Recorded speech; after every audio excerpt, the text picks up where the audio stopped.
అందరూ చెప్పారు, అన్ని పార్టీలు. మన భవిష్యత్తు ఎలా ఉండాలో మీరు చెప్పండి. నా దృష్టిలో చర్చ ఇలా జరగవలసింది కాదు సార్.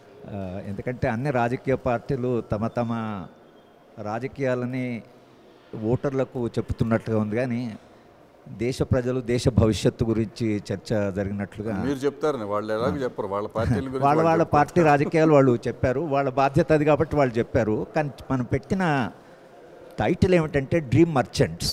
వాళ్ళంతా డ్రీమ్ మర్చెంట్స్. డ్రీమ్ అంటే నేనేమిటంటే they are merchants without a dream. అంటే ఇది వ్యాపారము తర్వాత దేశ ఆర్థిక పరిస్థితి చూస్తే దేశాన్ని మనము అంతర్జాతీయ మార్కెట్లో మనం అమ్మకానికి పెట్టాం. దేశాన్ని అమ్మకానికి పెట్టినప్పుడు కాంగ్రెస్ వాళ్ళేమో రిటైల్ మార్కెట్లో పెట్టారు, బీజేపీ పార్టీ ఏమో హోల్సేల్ మార్కెట్లో పెట్టారు.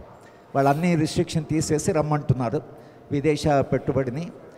బీజేపీ పార్టీ 90 ఏళ్ళుగా భారత్ అంటే రాష్ట్రీయ స్వయం సేవక్ సంఘ్ వాళ్ళ డ్రీమ్ ఏంటి, దేశాన్ని ఒక హిందూ రాష్ట్రంగా మార్చాలి అనేది. కానీ చర్చ నా దృష్టిలో 2014 ఒక కీలకమైన సంవత్సరం, చరిత్రలో దీనికి చాలా స్థానం ఉంది.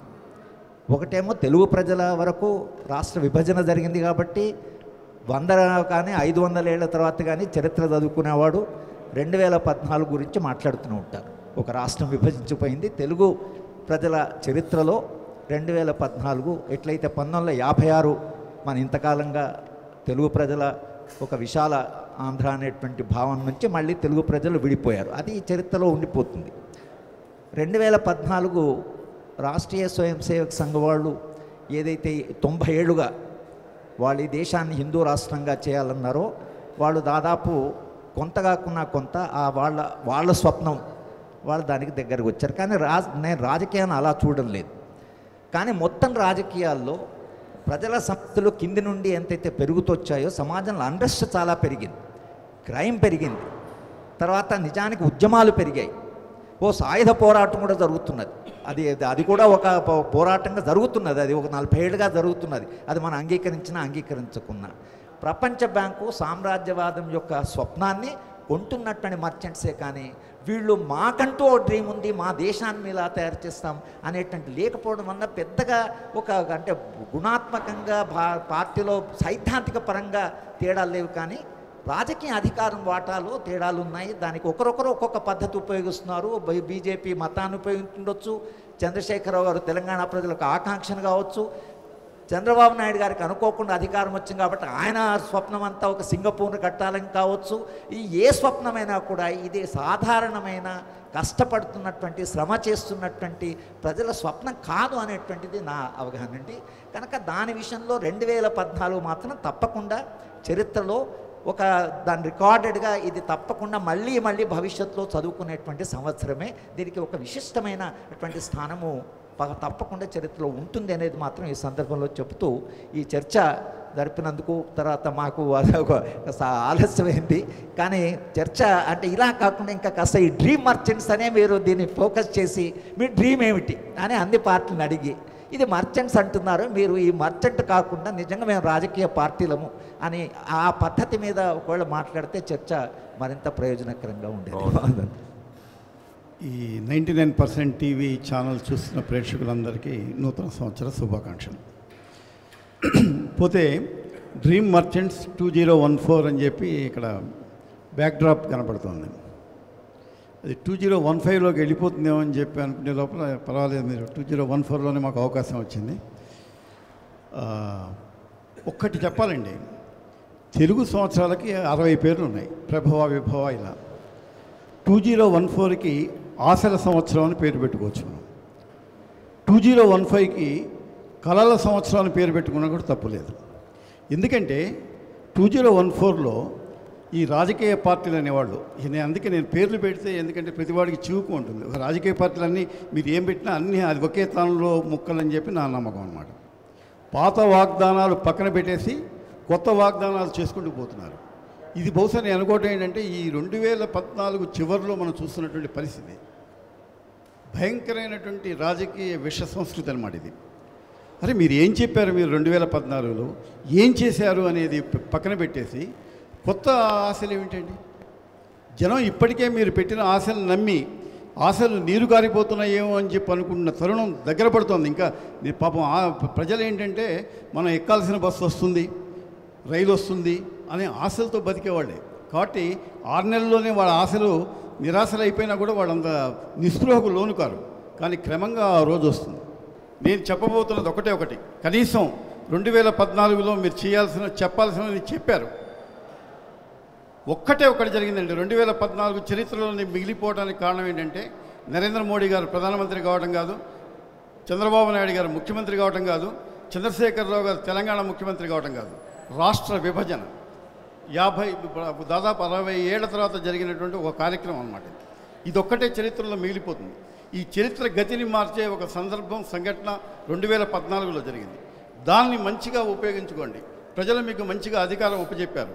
మీరు ఏ పనులు కుంటి సాకులు చెప్పడానికి వీలు లేకుండా మీకు కనీస మెజార్టీ ఇచ్చి మిమ్మల్ని అక్కడ కూర్చోబెట్టారు. ఇటు కేంద్రంలో, అటు ఆంధ్రప్రదేశ్లో, ఇటు తెలంగాణలో. మేము ఈ పని చేయలేకపోవడానికి వీళ్ళు కారణం, వీళ్ళు మాకు అడ్డం పడుతున్నారు అని చెప్పడానికి కుంటి సాకులు చెప్పే పరిస్థితి లేకుండా ప్రజలు స్పష్టమైన తీర్పిచ్చారు. సజ్జయ్ గారు,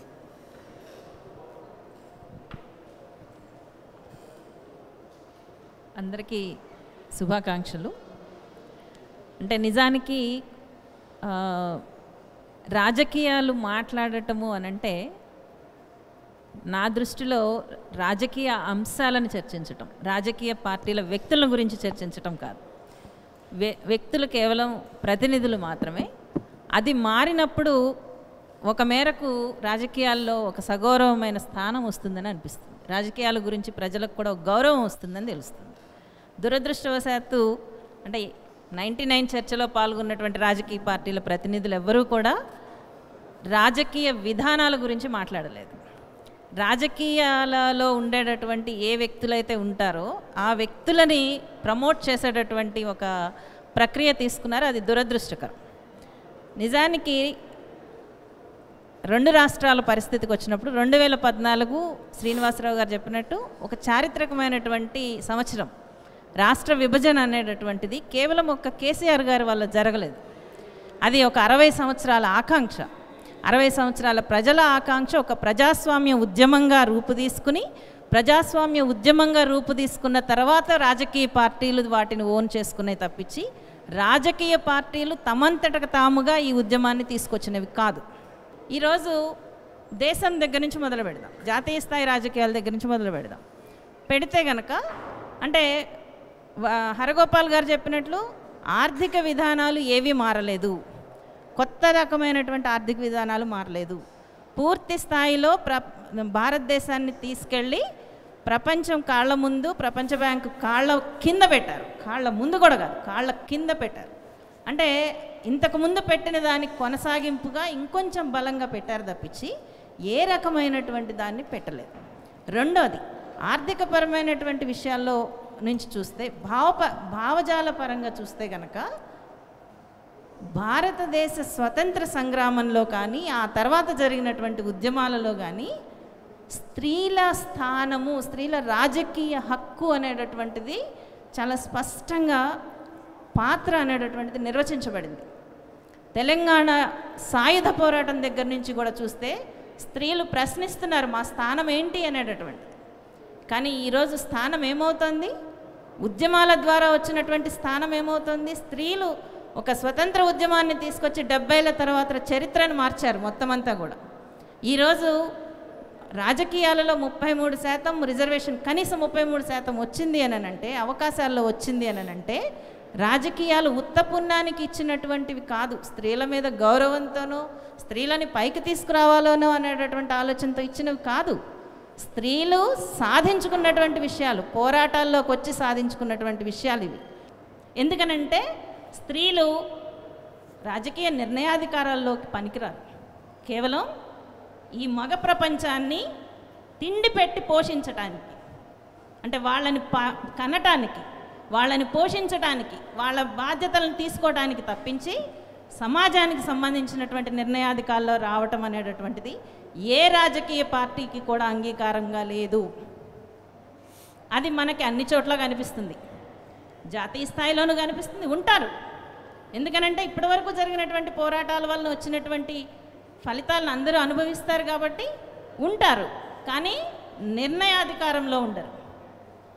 అధికారంలో ఉండటం వేరు, నిర్ణయాధికారంలో ఉండటం వేరు. నిర్ణయాధికారాల్ని దక్షతలోకి తీసుకెళ్ళటం వేరు. రాష్ట్రానికి వస్తే కనుక ఆంధ్రప్రదేశ్ రాష్ట్రంలో కొంతమంది ఉన్నారు, మంత్రులు ఉన్నారు, మంత్రివర్గంలో మంత్రుల వరకు ఉన్నారు, కానీ ఎక్కడా వాళ్ళు కనిపించరు. వాళ్ళ ఆలోచనలు బయటికి రావు, వాళ్ళ గురించి మాట్లాడరు, వాళ్ళ గురించి ఏ మీడియా కూడా ఒక అవకాశం ఇవ్వదు. కానీ అంటే స్త్రీలకు సంబంధించినటువంటి విషయాల్లో కూడా వేరే మంత్రులే మాట్లాడతారు, కానీ మంత్రివర్గంలో మాత్రం ఉన్నారు, కానీ నిర్ణయాధికారంలో లేరు, వాళ్ళ ఆలోచనలో లేరు.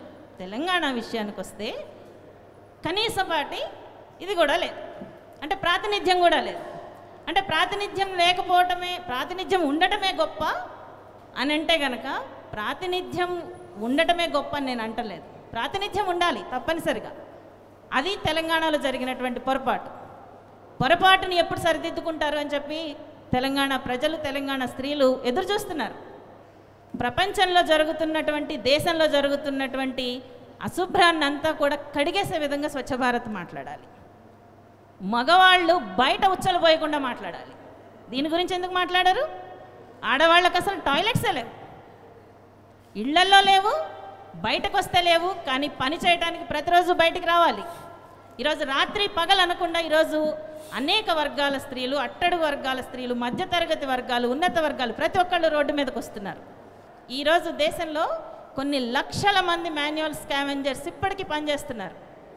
మాన్యువల్ స్కావెంజింగ్ అంటే ఒక అమానవీయమైనటువంటి వృత్తిని తరతరాలుగా ఒక కులంలో పుట్టినటువంటి కారణంగా చేస్తున్నటువంటి వాళ్ళు.